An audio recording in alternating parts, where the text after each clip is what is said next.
Hello everyone, this is Phalix1, and this will be our 6th segment guide for Earthbound Glitchless. This is going to be Fire Springs, a pretty tricky dungeon. You can alleviate some of your pain with skip sandwiches and a few items, one of which is the Sea Pendant. We picked this up in the top right of Lost Underworld. Normally, I equip this immediately to Ness, but a good safe strat, especially if you're learning the game, is you can go ahead and give it to Poo. Poo has healing gamma at this point, which means that he can revive if something goes wrong. I'd recommend it if you're learning, but I tend not to do it. It's extra menuing that I don't want to do. But while learning the game, it is a good save strategy. And I want to start the video a little bit before Fire Springs, because there's a little shortcut here that I see a lot of people not taking. But you can walk right through the trees right here. And go up. You don't have to go around. I mean, not really a big time save, but First thing in here, something SDFG found a while back. Hang out here for just a couple of seconds. I don't have my timer going, so I have no point of reference. You do that, there is a spawn over here. He's 100% chance spawn. If you saw the Starman video, did the same thing. That's where I thought about doing that. But if you stop right there, he will roam around and despawn himself. But let's get to the fun part. This room. Okay. Bad spawns. Expect to sit here a lot sometimes. Unless you get this. If you noticed, they're running away from me. And one thing I'd recommend doing is when you go in and out of the doors, hit B and kind of get a good view of your surroundings. They were running right, so I might be able to get a green swirl here. And I didn't. This is why you don't want to take this fight. I'm not even going to just show it. Just run. Let's see what happens. Am I going to get away? Yeah, I'm not. Because I didn't check something. That's a terrible encounter. Who has my... Ah, right. I apologize. I need to fix something really quick. Okay, I'm using the debug menu to go around to do some of these guides, so sometimes things get forgotten. A very, very important item.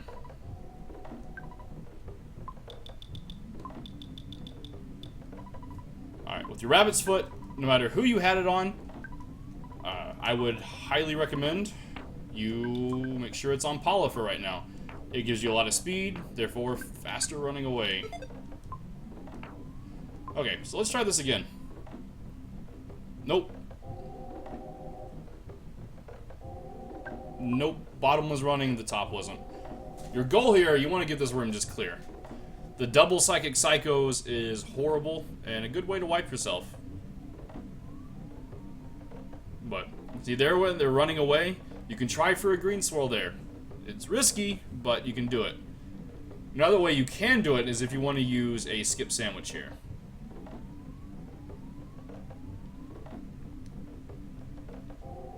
See if I can get them running away. Nope. Alright. This is what you're looking for. Just a clear room. The double psychic psychos, that can end up being a double high damage dealing fire, which can kill everyone except the person using the Sea Pendant. But next in this room, I always hold right when I come in just in case there's a spawn, but he's right above me. Best case scenario, I hit up and a green swirl.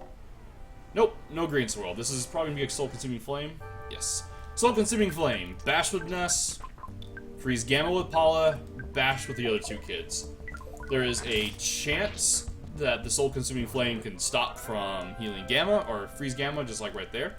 But if he doesn't, Jeff or Pooh should kill it before anything gets bad. But come up right into this room and get a unicorn and get this room empty first time. This room is just like the previous one, but the fights tend to be a little better. I think sometimes you'll get the ghosts instead of the psychos. But the same case, when they come in, hit B, and see, like, if you saw where the enemies were moving, decide, are you going to go for a green swirl or are you going to despawn the room? In one of my previous PBs, I actually lost 2 minutes and 25 seconds despawning the first room, because at the time, I had no extra reviving items. And if I would have lost Pooh there for some reason, that was it. Run will be over. So That's a big determinant is whether or not you have Cups of Life noodles. Cups of Life noodles are a godsend to have. And see, I got one here on Ness. But this is where the fun begins. You're going to get in a lot of encounters here, just like in Lumine Hall's Horseshoe and the Hell Room and Starman Base. Commit. Once you start going, you got to keep going. Don't just stop. You've got to just keep trucking. Now we come in. I hold right. That's hoping to get a green swirl, but there's a guy right below me. There's a chance that he could move left. Odds are he won't. But since I hit B, I can hold down and hope to hit him before he aggroes me and hope for a green swirl. And we did because he was going left. I could have tried to keep on trucking there, but just to be safe. Now, the fight's over. Like in the previous sections, as soon as you finish, open the menu and get a skip sandwich on Ness and hope for the best. Get up here. That enemy was moving away from me, and that's something you need to look for. What enemy is moving away? These guys, they like to continue their movement for a little bit before they aggro. So using your iframes, you want to get green swirls. Let's see if I get another fight with the ghost. If I don't, I'll explain it. But iframes help keep you going. There's a small chance if you delayed your movement too long that you could get caught in a fight with the fires at the top of the stairs here. Hopefully you don't, but if you do, try as soon as you aggro them, as soon as the swirl starts or is about to happen. You can't wait till it happens, but it needs to be right before it happens. Try and turn and face them to avoid a red swirl. Now, this room, I'll get another unicorn. Very rare. Let's actually get the spawn here. Also, never go out this door for this reason.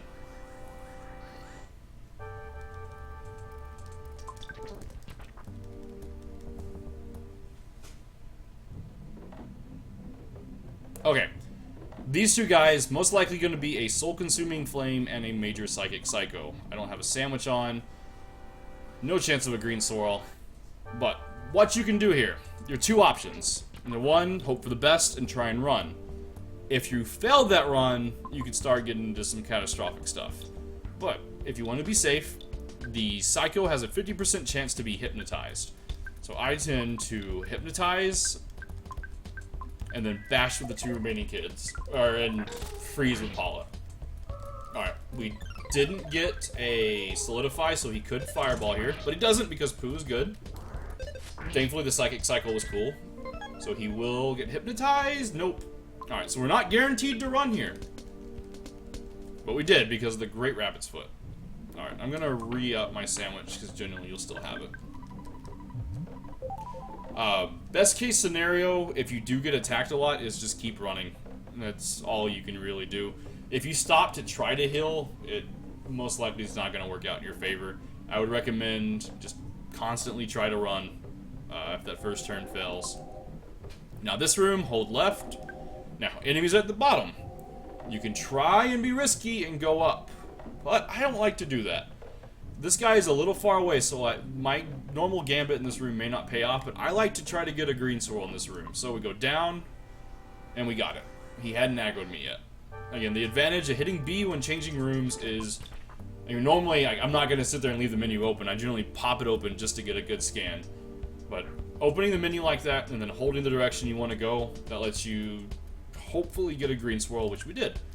Since we did get a green swirl, we wanted to immediately truck it up. Now here, you can try and be risky. And that'll happen. And these guys can be nasty. Spray of fire. Which essentially I think is fire gamma. Since we're already ticking to death, we want to get out of here. Now, I could have tried to just keep on going there. There's a chance that it could have worked. But I second guessed myself. You've got to commit. It's either if you're gonna go for it, go for it. If you're not, use your iframes and stay right behind the enemy and go for a green swirl. Second guessing yourself is an easy way to get yourself killed. But before this fight, top everybody off.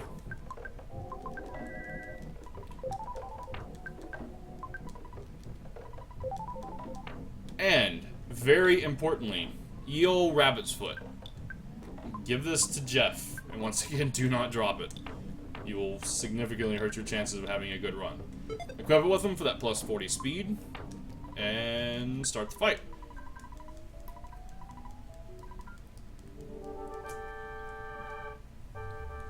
Alright, for this, fire dodge is not a big threat. So what we did there, so the freeze with Paula, multi-bottle rocket with Jeff, freeze with Poo. Also notice I don't have Starstorm, I'm debugging around. And then you also want to always use a life up beta on Jeff. Because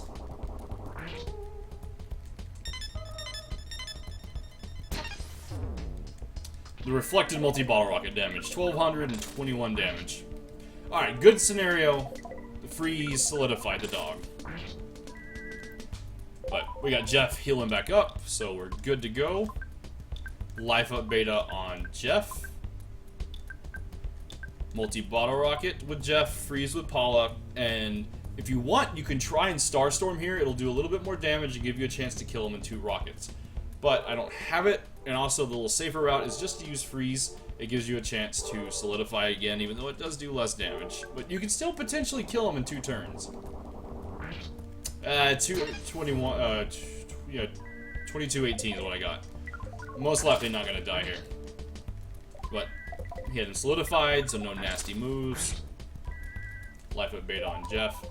Now, you might be running low on rockets here. Maybe you had to use 3 on Spectre. Maybe you used 1 because you were about to die. If you're low on rockets and you don't want to use 3, you can rock and beta with Ness, freeze with Paula, defend with Jeff, and if you normally will have Starstorm, but if you don't have the resources for Starstorm, use a freeze.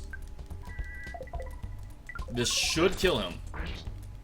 If it doesn't, you can deal with it. He can't really kill Ness.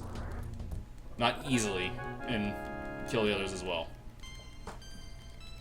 Because he can flash, which both Poo and Ness are immune to. Jeff is immune to Diamond Eyes. So he really can't kill your party in 1 turn as long as you've got those setups on. But the normal way would just be to use a bottle rocket on Ness or on Jeff every turn.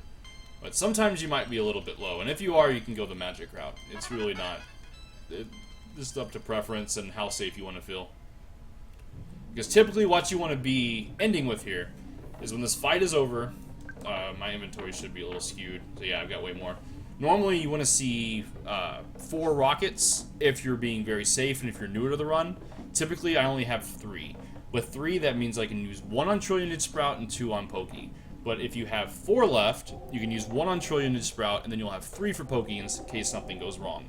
If you only have 2 after the fight, or if you're going to only have 2 after the fight, I'd recommend going the magic route and not using a 3rd one on the dog. That way, you don't have to resort to a backup strat of using magic to kill Trillionage Sprout, which is a major time waste.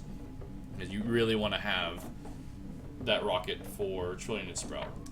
But as soon as you're done, you go up here.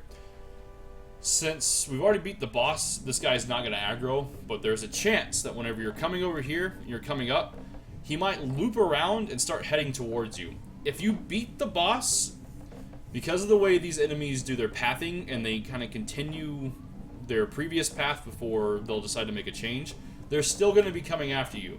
It's not uncommon to see a runner walk up to this door and get a red swirl with one of these fires. Fortunately, with the Sea Pendant, the chances of them completely wiping your party are very low, so just run from them every turn and they won't be a threat.